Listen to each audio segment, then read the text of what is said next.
Hey, this is Andrew, and I am bringing you some conversation about a recent KeyForge news update about the hiatus and the situation with the algorithm. Brief introduction here before I actually get into it. I'm making this video because I wanted to talk a little bit about speculation around what might really be going on and what we can expect and how to think about it. I'm mostly going to be focusing on the bad news, although I'll briefly cover the good news stuff in the beginning. I'll cover the good news more in depth in a future video, but right now I wanted to cover the bad news side of it and what we know, what we don't know, what might be going on. And I think I have maybe definitely not unique perspective or expertise to add, but I do have some expertise that can help, and maybe I can explain a little. So there you go. All right, let's talk about what is going on. So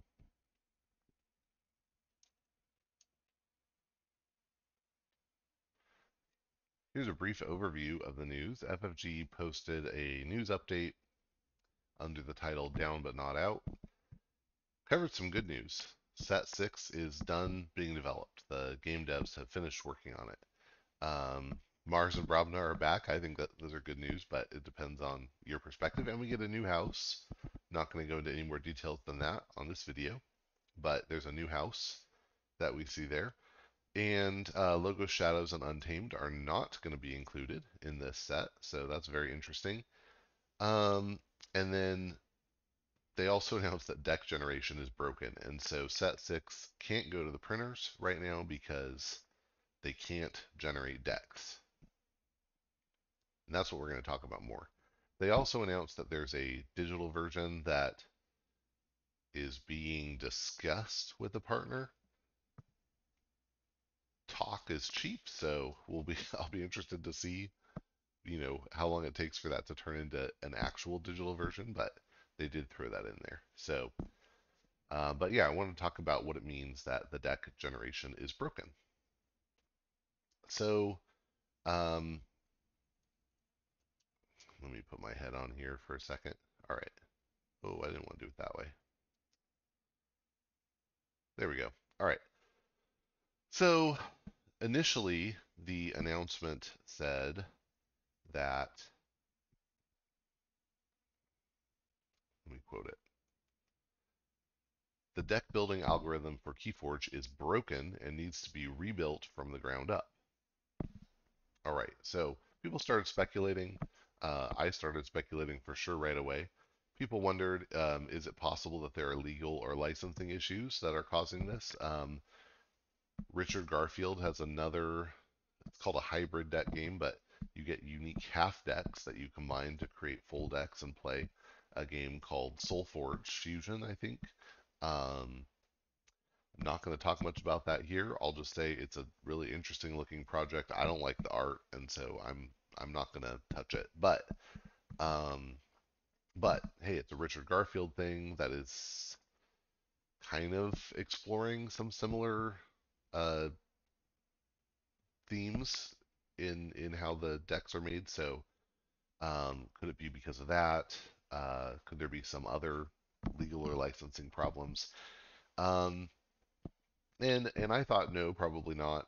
One of the things that KeyForge has going for it is FFG does not isn't licensing anybody else's IP, intellectual property, so they're able to go ahead and just do whatever they want without having to pay somebody for using these characters. I think that's a big benefit. So that type of issue is off the table. Is there some issue with the mechanics or something being licensed? And I no, because they bought the game from Richard Garfield, so they have total control over it now. And this got confirmed, but I'll cover that later. Okay, so did the code get deleted? Maybe did somebody get angry as they were getting laid off or leaving the company? Did somebody just make a dumb mistake? That's possible. Now they just don't have the code. It's possible. Did they lose the ability to modify or maybe even operate the code? Maybe the code is written in some language that no one they can't find somebody who's willing to work with it or knows how to work in that language to modify the code to produce the new set, or maybe they just don't have anybody who knows how to run the script. Um, maybe could there be technical limitations? And this is, I have to tell you, where my guess, most of my guessing is around, are there technical limitations such that they realized they could not continue to build on the framework that's already there. And I think this is a big part of it. So let's talk about what they said after we had some rounds of speculation. Balance Sheet, who is now the is heading up. He's the art director uh, for KeyForge and probably other projects, I guess. Said he made a post, and among other things, he said that while he's not privy to the details, it's possible that the code would have needed to be rebuilt anyway in order to work well with an online platform. Okay, that's interesting. Why would that be? Well, I'll maybe cover a little of that later, although it seems a little fishy. Um, and Aaron Haltom, who's one of the developers working on the game, one of the game developers, not code devs, working on the game, said that no, they didn't lose the license or anything like that. So it's definitely not a legal or licensing issue. He did say the timing, yeah, being near SoulForge Fusion, nothing to do with it. It's just a coincidence. He said positive things about SoulForge Fusion. That's very nice. Um, and he also said that they didn't lose the ability to make decks because of losing people that had knowledge of how the algorithm worked.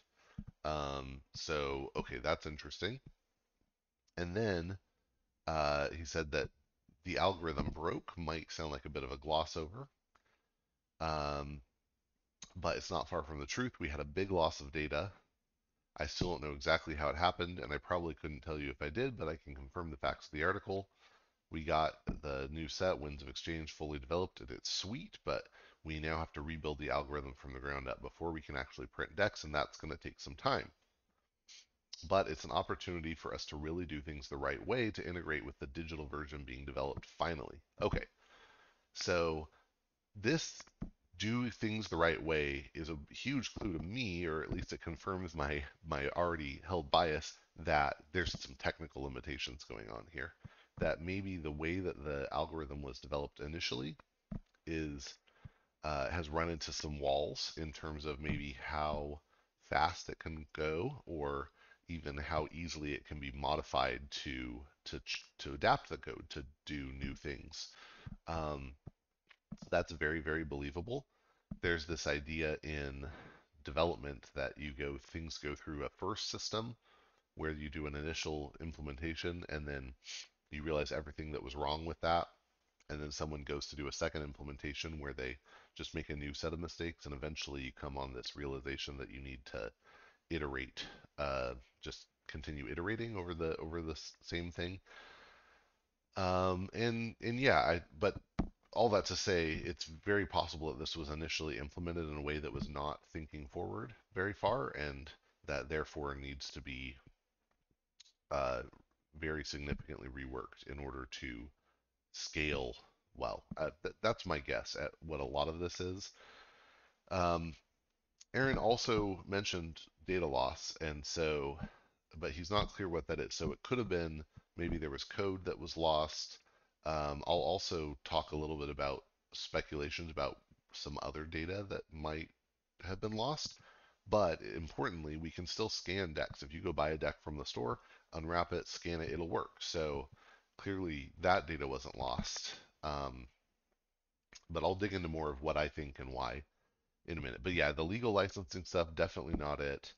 Um, Code deleted could still be on the table. Loss of people who know how to use it, off the table from what Aaron said, but maybe the ability to modify it is lost somehow. And I think technical implementations is really what a lot of things are pointing to in my book. Okay, so so then here's where I'm going to get a little wonky, and if you're not interested, you don't have to stick around for this. But if you are interested in maybe how this type of process could work, hopefully I can explain it in a way that is illuminating. So So when I first heard about this, I was with my family actually at an amusement park, and I said to my wife, I could, if it were my job, I could build this in a week easily, like no question, it could be done in a week. And I very much meant that. And I thought about it more later and realized that was probably a little overly optimistic as I started to think things through. But I've heard similar things from a lot of people, and in fact, other um, some people have gone with um, building proof of concept type things that do deck generation and work and are very simple or very they did it very quickly. In fact, there was one that I guess was written in like less than 200 lines of JavaScript, um, which just means it's not like a huge project to get it done, and um, and that totally makes sense to me. Um, But I also then think through, okay, well, actually, this is developed over a long period of time. There are probably some things that maybe without having gone into the project we're not thinking of. I'm going to try to cover what some of those might be, but I also want to just recognize, um, having not actually gone through it, there are probably some things that I'm missing. And in fact, one of the challenges in development in computer, software development is doing things in such a way that when you come to these, oh, I didn't think about that before, you can adapt to it without having to rewrite everything from scratch. So um, it seems very plausible to me that things were done in a way that really do need to be rewritten from scratch now in order to surmount some of these problems that have come up later. And also, but also, it's probably the case that we couldn't, whatever they had that was lost or they can't use now, probably is more sophisticated than what somebody is building in a day. So um, again, that's not to poo-poo the things that anybody is doing. I think it would be a really fun project to take on trying to build a deck generator that would work well, and uh, yeah, that would work well. But it sounds like a really fun project to me. But I also recognize it's probably what I could do in a week would probably not satisfy all the requirements that have gone into what produced Dark Tidings decks, for example. Okay, so let me talk you through what this would look like, I imagine. Um, so you would start by saying, okay, I need a deck generator, and you would build a very basic generator. And this is what I think more than one person has done from the community. You want a generator that will pick a house and then consider all the cards um, that could be put in and arrange them along a scale from 0 to 1, where a greater portion of that scale from 0 to 1 is a portion to cards that are more likely to be picked. So, for example, a common card, like let's say we're back in Coda, we say Control the Weak, is a common that that could be anything from point 0 uh, let's say anything from point 0 0 to point 0 0 3 is going to be Control the Weak, and so on. So you arrange the cards along that scale from 0 to 1, whereas maybe like a Maverick rare would be very low probability, like 1 in 1,000 or something like that. Um, so if you get point 0 uh, 983, you're going to get a Vmos Lightbringer Indice or something like that, right? But it's a very small possibility. Okay, then you use a random number generator to generate a number between 0 and 1. That's at core how random number generators work. And so then you say, okay, well, that number gives us this card. And that's how that works. So now I don't know what the actual weights are, but obviously, like a common is going to come up more often than a rare, so it would have more space that would map to it. And rares are going to show up more commonly than Maverick rares. So they would have more space. Okay, so you generate a random number, you find the corresponding card, you add it to the deck, and then you repeat that 11 times, and then you repeat that whole process twice, right? You pick a new house, figure the possibilities, and go. Um, the reason I say it this way is because obviously the chance of Control the Weak getting added in Dees is much higher than it getting added in Logos. So you need to recompute those per house. Obviously, once you've computed those the probabilities, they're I guess static, so you could just store those somewhere. Um, but you just do this once per house. Now you have 36 cards. You've generated a deck. Great. Okay, now we get into, but what about special rarity? So we need to modify the code. And really quick though, I want to go back and just say this basic part, the random generation, is a great area to make a lot of mistakes. There are a lot of mistakes that people make when doing this sort of randomization. Um, and especially, I could just imagine if someone is like primarily a math professor and they are also working on this script in Python, I could just imagine them making very different choices than someone who writes software all day. So um, this is definitely a space to make a lot of suboptimal choices that would result in the code being more expensive to run and slower, therefore, or just have a lot of uh, problems that could come up. Even a problem where like uh, you, well, okay, we'll come back to the thought. Anyway, there's just a lot of room to do this part suboptimally. All right, next, you say, okay, we want to add special rarity. If you get a time traveler, you get a help from future self. If you get a horseman of famine, you get the other three horsemen. So we add logic that triggers in certain cases to add the paired cards. Immediately you're gonna run into the problem that what if you get Horseman as your 11th card in Sanctum? Well, you have four cards you need to add, and you could just say, well, at that point you just throw this deck away and start over. But that's going to make your um, that rare card actually, or that card less common than it's supposed to be. Because now you might be okay with that, but for example, a Vimos Lightbringer that gets picked as the 11th card gets added in, but Horseman of Famine that gets picked as the 11th card doesn't get added in. That effectively means that um, the Horsemen are like only three quarters as likely to get added as another rare, and that might not be what you want. So then you could do something different, like throw away some cards you picked earlier. That might help the skew a little, but it might skew it a little more the other way. I haven't thought that through totally. You have to make some sort of decision about this. Throwing decks away is not what you want if you can help it, because um, every deck that you throw away, you did some work on, and now you're stopping. Whereas if you can salvage it and keep going, you're better off. Okay, so we add special rarity. And by the way, here's again an area where you can make good decisions and bad decisions.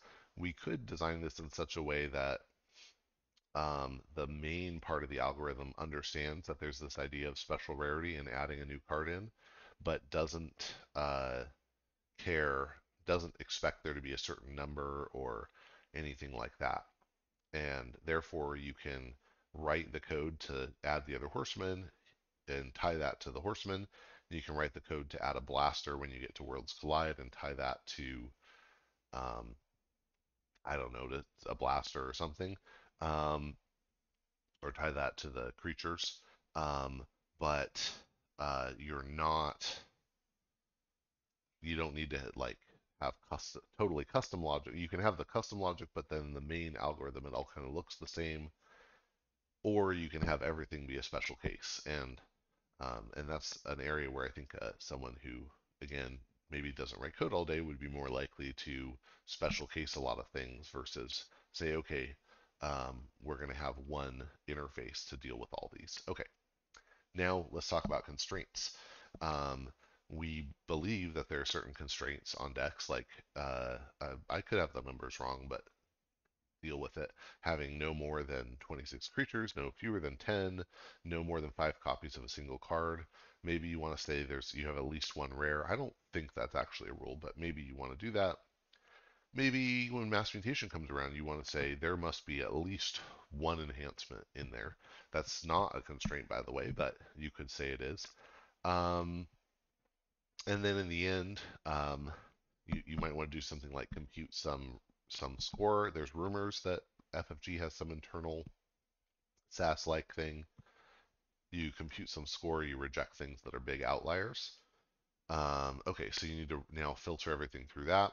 And again, here, if you do a sort of general, I have a list of constraints that I'm going to run this through, that will probably be easier to maintain over the long run versus something where you like code each constraint one off, right? So yeah, room for making some regrettable decisions here. Um, we need to add these constraints. Okay, then we're generating decks. They fall within our constraints. We need to store them somewhere. So you create a database that has the generated decks. You have to make decisions about how to store them. You could, and even for people that do things like maintain mirrors of the list of decks from the master vault, like think decks of KeyForge. Um, you have to make decisions about how to store this. You can have like a deck contains all the information about all the cards in it, but that would take a lot of space. You can have this thing called a relationship table or an ASOC table that maintains the relationships, or you could just have each deck have a list of IDs that point to cards. That's probably the better way. But they're all choices that have trade-offs, right? That either take more or less space or are more or less flexible. Um, but oftentimes, if you're saving space, you're going to take a little more work when you go to look up the decks later. So you got to make all those kind of decisions. Then you one of the constraints we know they have is that you can't have two decks that have the same list, and you could trust that hey, we are doing randomly generating these lists. The set of possible decks is so large that we'll never have a collision. We'll never generate the same deck twice. Like it would take hundreds or millions of years for us to ever generate the same deck twice. But you can't really trust randomness like that because randomness is spiky, and so we probably need something to make sure that we don't have a collision, that we don't generate the same deck twice. That could be actually kind of a lot of work because for every deck that you make, you need to check every other deck. Um, and if you need to look at the whole list of cards and compare them, that just means it's going to slow down. And every time you add another deck, the next one is going to take even longer to go back and check through. Um, there are ways to make that cheaper, like have a hash, a condensed signature of a deck's contents that you just check that, so you're comparing less data. But yeah, that could work fine. Um, but let's say you get a little more fancy and you want to say, actually, not only do I not want to print two decks that are the same, I also don't want to print two decks that are too close to each other. Like you could imagine having a deck that is the exact same list except one card off. And that might be disappointing for people too if they find out there's a deck that's too similar for theirs. So maybe you decide to have some way of computing the distance and rejecting things that are too similar. I don't know whether KeyForge does this. But it wouldn't surprise me. And that could be pretty expensive. And this is something that is going to come back to bite us because when you start out with maybe like um, maybe you start out by printing 300,000 decks, this is going to get a lot harder to do when you're at 5 million decks, which is probably closer to the number that are actually printed now. So um, so yeah, this could get a bit. This gets more expensive over time, right? Like the more decks you make, the more expensive it is to check them all against each other. Um, So, and again, I don't know if they do this sort of distance thing versus just direct deduplication, but I suspect they might, and if so, then that could get expensive. Okay, then you need to add code for doing naming. If you need a database full of words that you can pull from. Maybe there's a script that needs to generate that database. Um, these are all things that they maybe could have lost access to, right? Maybe they lost the name database. Maybe are they want to refresh it with words and they don't have the script to do that. Um, if you're doing things like saying, well, certain words are more likely to show up if you have a particular house, that gets even crazier. Um, and you need to deduplicate that. Although I'll just say, I know they don't, well, I'm pretty confident they don't care about name distance because there are some names that are really close. And in fact, there are a couple that are there's at least one that's the same, but it just shows up in two different languages. Um, so anyway, there's some weird stuff that can happen there, but they have some sort of deduplication. It's just not as sophisticated as maybe you might want. Although maybe now it is that sophisticated, right? Because they iterate. Okay, what else? At the end of that, let's say you're creating decks, you're storing them, you're deduplicating them, you're naming them. At some point, you can just send them off to the printer. So you need code that turns that list of cards into an actual file that can be printed.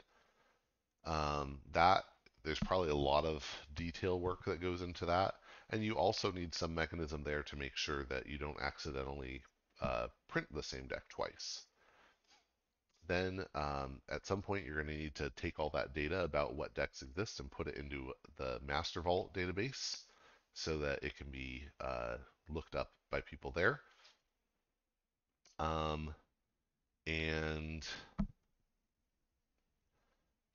that could be interesting. I kind of suspect that one of the things that happened with, well, we'll come back to that. I have some theories about enhancements, but yeah, so it seems pretty likely that there's like one database that was used for generating the decks and sending files to printer, and then the things get exported from that into Master Vault, but then uh, maybe not everything gets copied over. And in fact, we don't know, right, whether when you um, when you scan a deck, we don't know whether it's just flipping some bit in the Master Vault database that says, okay, this deck has been discovered, or whether it's actually like grabbing it from somewhere else and pulling it into the Master Vault database. I really don't know the answer to that. If the second scenario is the case, then we know they at least have access to that secret vault because you can still import decks. But I suspect there's even some sort of like staging database before that that maybe they've lost access to. That's again my guess. Okay, so you've done all this. I think at this point we're at parity with the algorithm as it existed before Coda was sent to the printer. And so at this point, you can send code to the printer, you get decks, you sell them, great, you're happy. Then you find out a couple things. Number one, you find out the game is way more popular than you expected. And number two, you start to run into, whoops, we had some words show up in names that we didn't want to. So you make an update, you create a list of banned words, you add code that probably runs around the same time that you would deduplicate, that finds and rejects names that have certain words in them. um, and then you also need to create something that's going to go into all the existing decks and flag ones that need to be banned. Very exciting. And you also realize that maybe there were you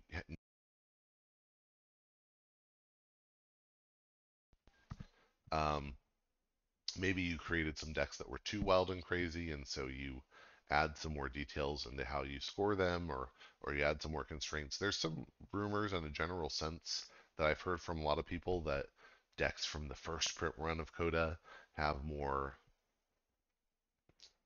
can have some weird combinations that can't show up later. I really haven't looked into that. I can't confirm or deny it. But let's say that maybe that happened, and so they add more constraints. They do a second. Did they do a third printing? I don't know. Anyway, they do. Yeah, they did. So they do a second and a third printing of coda and change some things around there. Okay. So now we have codas out. Great. Then they come out with Age of Ascension and Worlds Collide, and these didn't add a ton of crazy stuff. So if you assume that the code that was set up before was really clean and well organized, like let's say when they add Plague Rats, right? Plague Rats says add somewhere between 3 and 7 of this card. Well, if they had really well organized code for how to manage special rares before, then making Plague Rats operate with, probably is easy. But if not, then it's actually going to be quite a lot of work and it's going to create even more sort of spaghetti code. Um, if your code around how to determine the rarity of a card is relatively simple, then when you add anomalies to the mix, it's like, okay, cool. It needs to have a function that's going to get called this way and is going to produce this type of number. Great. That's super easy. But again, if it's not well organized, then you have more spaghetti. And my suspicion is it was more the latter, that it's not super well organized and you end up with spaghetti. That's kind of, again, just natural, as especially if you have something that you just didn't anticipate uh, being as crazy as and as big as KeyForge has been. All right. Then you get to the point where you're wanting to release mass mutation and you want enhancements, and that's going to add a pretty big change, because now you not only do you need to generate the decks, but you also need to put enhancements on certain cards, and so you need code that will place them appropriately. And at some point, you need to change a database schema. Schema is like the layout of the database. You're going to need to change the database layout in order to accommodate recording those enhancements. And then you're going to need to change the code for printing to read those, put them in the right place, and send them to the printer. And theoretically, you would also want to update the database layout in the master vault and update whatever code exports to the master vault or the secret vault to record the enhancements. My suspicion uh, is that this didn't happen, and so this data never made it out of what I'm theorizing is the staging database. Maybe this data never made it out into the master vault or secret vault, um, and so now you have print files that know where the enhancements are, but the master vault doesn't know. And this is true, right?